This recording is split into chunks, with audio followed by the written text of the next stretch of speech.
All right, so let's do a quick brake inspection here. Brake's fine, doesn't have any issue with the brakes pulling side to side or any issues with squealing or anything. So I believe the brakes are fine, but I don't know. I haven't checked this car out, so I want to check, or sorry, the truck out. So I want to check this thing out. I'm going to start here with the brake fluid and see how we are doing. Brake fluid looks fine in the fact that we have enough in there, so that's good. Let me just pop this brake fluid reservoir off and see how we are doing. Looks pretty clear in there. Yeah, fluid looks pretty clear, pretty new. Definitely seems like it had a brake flush not too long ago, which is great. I will say one thing about this truck that I've noticed is that all the fluids seem relatively new. I bought new ATF. ATF looks fine there, but I want to swap out anyways, just do a quick flush. Doing that in a future video here, but let's get some tires off and check out the brake system. All right, so first things first, we need to jack up the truck. Super easy to do. Got a 3-ton Pittsburgh jack, or sorry, Daytona jack, low profile, long reach. I love this one because it's super handy, and I'm just going to go right on the frame here, which is going to be right here. And it should have this thing off the ground, no problem.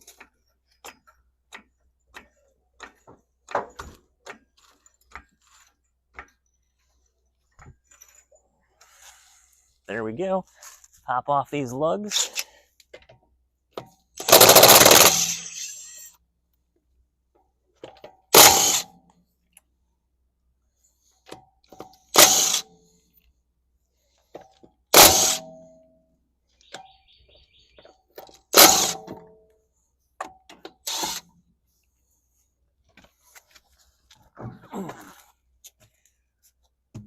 Now, this truck is not for on-road use. I bought this entirely to be a farm truck, but wow, these tires are dangerous. Definitely getting new tires here soon.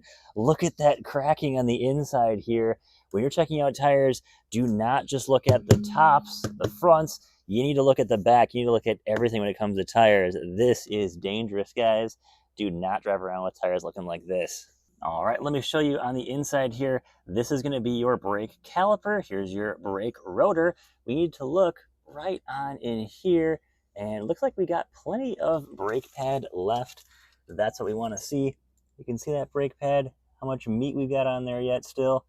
Looking at right in there. Looks like pretty good. Now, if you're thinking, hey, you know, if this brake's good, that means the other side's probably good. That's probably true, but the back isn't necessarily good. That's going to have drum rotors or drum brakes in the back here. So you just want to check those out. A little bit harder to check. I don't know why Toyota still uses drum brakes on the rear. And yeah, they're kind of a pain in the butt, but let's check it out anyways. And we'll see what kind of condition they are in. All right, now let's get this back wheel off and check out the rear drum brakes.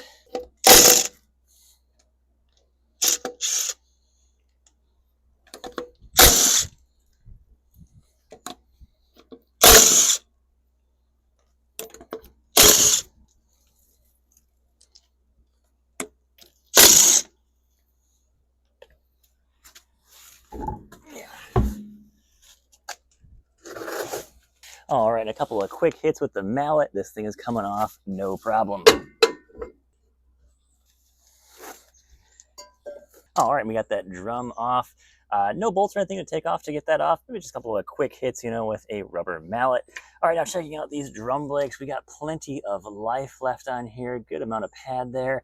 That's good to see. So we can slide this drum brake back on and we should be all set here. There we go, just like that.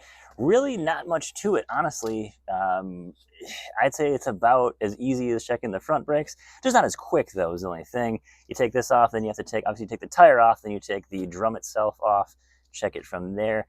Not a big deal. Of course, doing brake work is really not complicated. I've never done drum brakes myself, but again, though, it's not super hard. It's been a very common braking system for a number of years.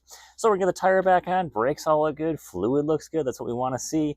And we will go from there. That is awesome that all these brakes are good. This truck has been well maintained over the years. Awesome to see. And while I have the tire off on the other side, let me show you what a good fender looks like. So we've got this metal plate right here, and that bolts right into the fender well here. As you can see, I've got the 2 bolts down here, all this is still intact nicely. Let me show you what happened to the other side. So the previous owner, not before me, but the one before that, they said that they had a tire blowout. This is the passenger side. And so as you can see, I've actually got this fender bent back out now, but unfortunately, this part is probably mangled beyond repair, unfortunately. Luckily, this piece is still pretty good. I did have to break off part of it to get that piece out, but it looks like I can put a new clip in there. I can just bolt that back in there for now, so that should be fine at this point. But I was hoping this wouldn't be too crazy of a repair. Looks like this should be totally fine and really not too noticeable even without that part. It just won't give me a lot of support on that fender, so I'll see if I can find this part somewhere on eBay, but that's about it for the only, I think, major repair on this truck that I'm gonna have to do is just this fender fix here.